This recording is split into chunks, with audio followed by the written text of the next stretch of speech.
Perkenalkan, nama saya Elizabeth Paulus dengan NPM 2140201058, Prodi Agroteknologi Fakultas Pertanian Universitas Borneo Tarakan.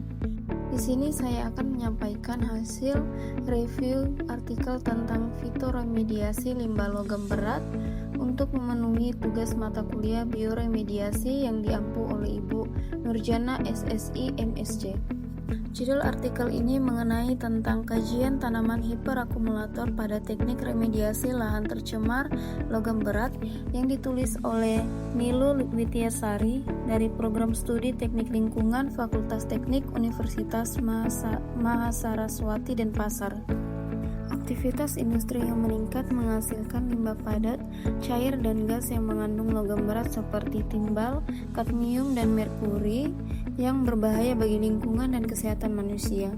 Logam berat sulit terdegradasi secara alami, menumpuk di tanah dan perairan, merusak ekosistem dan berpotensi masuk ke rantai makanan.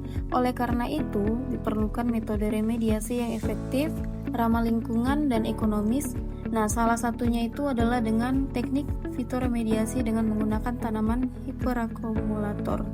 Fitoremediasi merupakan suatu teknik atau metode yang menggunakan tanaman untuk membersihkan atau menghilangkan zat pencemar kontaminan dari lingkungan, terutama dari tanah, air, atau udara. Tanaman yang digunakan dalam fitoremediasi dapat menyerap, mengakumulasi, menguraikan, atau menstabilkan polutan berbahaya seperti logam berat, bahan kimia, dan senyawa organik sehingga lingkungan menjadi lebih bersih dan aman.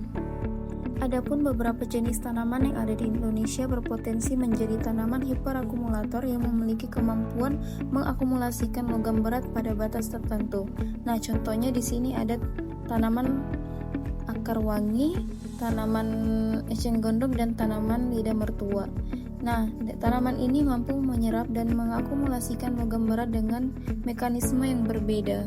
Dalam artikel ini membahas 5 mekanisme utama fitoremediasi yang digunakan oleh tanaman hiperakumulator dalam mengatasi pencemaran logam berat. Yang pertama ada fitoekstraksi, di mana tanaman menyerap logam berat dan mengakumulasikannya di sekitar akar dan bagian tanaman lain. Kemudian yang kedua, fitovolatilisasi, di mana tanaman menyerap logam yang kemudian diubah menjadi bentuk gas tidak berbahaya dan dilepaskan ke atmosfer. Yang ketiga ada fitodegradasi, di mana tanaman menguraikan kontaminan menjadi zat tidak berbahaya dengan bantuan enzim. Yang keempat ada fitostabilisasi, di mana kontaminan menempel erat di akar tanpa diserap ke bagian lain tanaman. Yang terakhir, yang kelima ada rizofiltrasi, yang di mana penyerapan kontaminan terlarut dalam air oleh akar tanaman. Dari hasil penelitian ini, ada beberapa tanaman hiperakumulator di Indonesia yang efektif untuk fitoremediasi. Yang pertama ada tanaman akar wangi.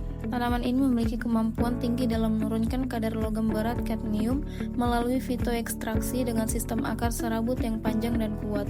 Kemudian yang kedua ada tanaman hias lidah mertua, yang dimana tanaman ini menyerap logam berat timbal dan kadmium menggunakan mekanisme fitodegradasi, di mana tanaman ini menghasilkan bahan aktif pregnane glikosid yang mengubah logam berat menjadi senyawa yang kurang berbahaya. Kemudian yang ketiga ada tanaman air eceng gondok. Nah, tanaman ini mampu menyerap logam berat timbal, kadmium, dan merkuri, terutama melalui akar dengan mekanisme rizofiltrasi berkat senyawa fitokelatin yang mengikat logam berat.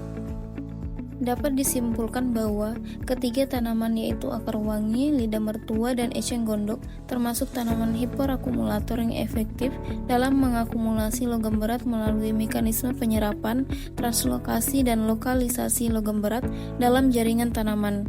Nah, mereka memiliki sistem perakaran serabut yang memudahkan penyerapan dan pengendalian kontaminan logam berat di tanah dan perairan. Teknik fitoremediasi yang menggunakan tanaman ini merupakan solusi alternatif yang ramah lingkungan, murah dan efisien untuk mengatasi pencemaran logam berat di lingkungan.